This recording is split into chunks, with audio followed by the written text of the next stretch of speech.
বিশেষ করে এই অভ্যুত্থানের পরে আমরা নতুন বাংলাদেশ করব বলে যাত্রা শুরু করলাম, যে যাত্রা আমাদের এখন অব্যাহত আছে, সেইটা ওরা বন্ধ করে দিতে চায়।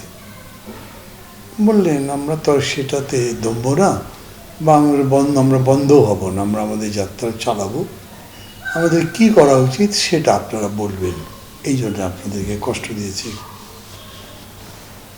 শেষে উনি বললেন যে আসলে আজকে যে আমরা বলছিলাম আমরা সবাই বলবার পরে, এটার মানে কিন্তু এই নয় যে আমরা একটা জাতীয় ঐক্যের ডেমনস্ট্রেশন করছি, কারণ আমাদের ওই কাঙ্ক্ষিত ঐক্য জুলাই আগস্টেই গড়ে উঠেছে এবং সেই ঐক্য এখনো আছে।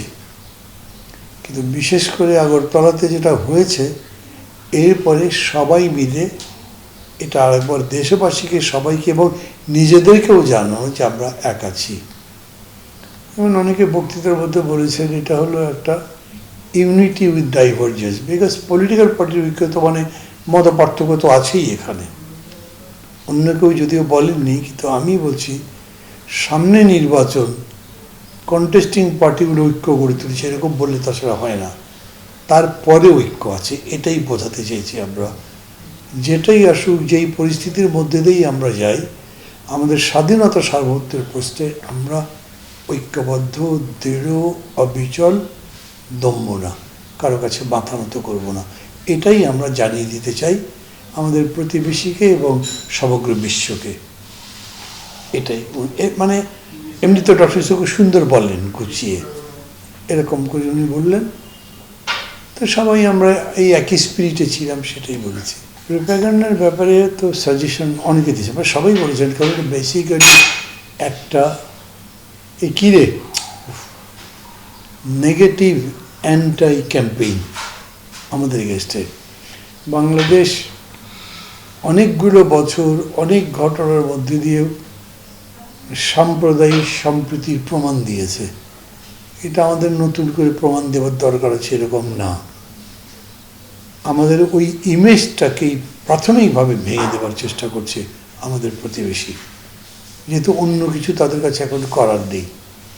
সো আমাদের বিচলিত হওয়ার ব্যাপার নেই, আমাদের উত্তেজিত হওয়ার ব্যাপার নেই, আমরা খুব ঠান্ডা মাথায় ধরে ধরে মানে ইন এভরি পয়েন্ট এই জায়গাগুলোকে আমাদের অপোজ করতে হবে।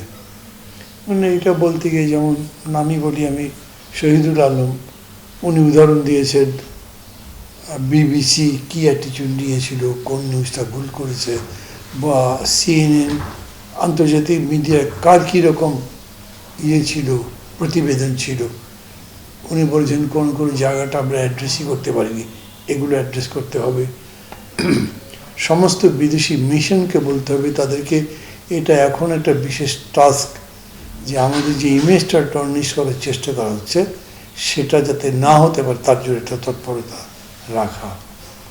দেশের মধ্যেও আমাদের এই তৎপরতা রাখা উচিত। যদিও আমি এটা বলছি, এটা আপনারা বলবেন কি আমি জানি না, দেশের মধ্যে যে মিডিয়া আছে আমাদের, তাদের নিয়ে আলোচনাটা তেমন হয় নাই। আমার ব্যক্তিগত বোধ হচ্ছে দেশের ভেতরের মিডিয়া যে এই ব্যাপারে খুব ভালো প্রোঅ্যাক্টিভ, তাও আমার মনে হয় না, কিন্তু এটা আলোচনা হয়নি।